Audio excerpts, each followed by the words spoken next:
Hello everybody, this is the Vikstrand. It is forgotten today, but there was a few months, half a year, maybe even 9 months. I don't remember exactly how long it was, but there was a time when Joaquin Phoenix, renowned actor, 2-time Academy Award nominated and 1-time Academy Award winning actor, and rather successful at it, decided that he was going to quit being an actor. He was going to become a rapper. He started to, become an unruly mad arse, made a fool of himself on David Letterman and being mocked by it by other celebrities, especially Ben Stiller at the Academy, which is, by the way, the best thing about this entire movie. But this was, of course, not the case. He was not quitting acting. 2 years after this movie was released, he made the movie The Master with Philip Seymour Hoffman. And all of this was cooked up because they wanted to make a movie about it, about his descent into essentially madness.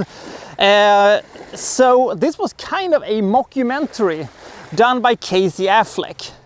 Now, did this movie bomb because of the fact that they actually spoiled the surprise that, hey, this is actually not for real? He isn't losing his mind and he isn't going to become a rapper. Debatable. But I think that is one of the movie's, least problems. Let's talk about a forgotten piece of cinema I didn't know I didn't want. This is I'm Still Here.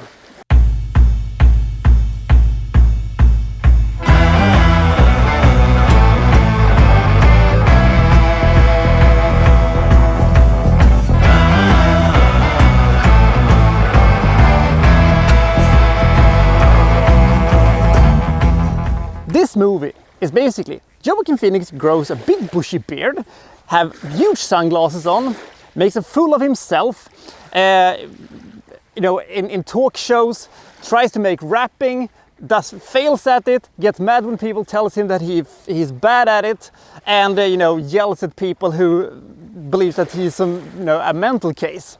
That's about it. It's made in the same kind of idea like a Borat movie, but unlike Borat, there were no parts in this movie where I wanted to hide behind a pillow of shame, which you usually do when you're watching Borat or Bruno or something like that, because the sequences are so awkward and the situations are so embarrassing that you don't quite know what to do with yourself.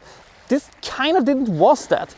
Yeah, his beard was a little longer, and sure, those sunglasses was a little big, but they weren't that big, and the beard wasn't really that big or bushy.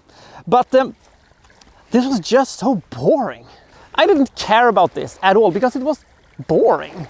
And I don't know if the fact that, a few months before this movie was released, they told them, hey, this is all, made up, it's bullshit. Did that affect it for me? No, it did not. But it certainly didn't help. And there's really no reason of watching this. The funniest bits of this movie is not even, part of this movie. It is, when the, other celebrities do a riff track on him. That's funny. And Joaquin Phoenix's commitments to the role cannot be denied. He really went, hell for leather in this one, but it didn't work. It's a fascinating character study, but couldn't this just have been something else? This is one of these movies I don't understand why this movie exists. The idea behind it is kind of cool, but the execution is just a bit lame. I don't know, I'm not a big expert when it comes to rapping and stuff like that. I don't really like rap that much, and I don't think he was that much worse than anybody else on it. He did have some energy and some passion to it, I guess, but it just didn't work for me. This is a difficult movie to rate in a sense because it is a mockumentary that hinges on that you're thinking that he's losing his mind and that he's a bit silly.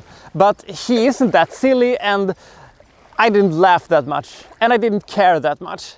Still, the performance of Joaquin Phoenix carries this movie, and I'm gonna have to give it 30 points.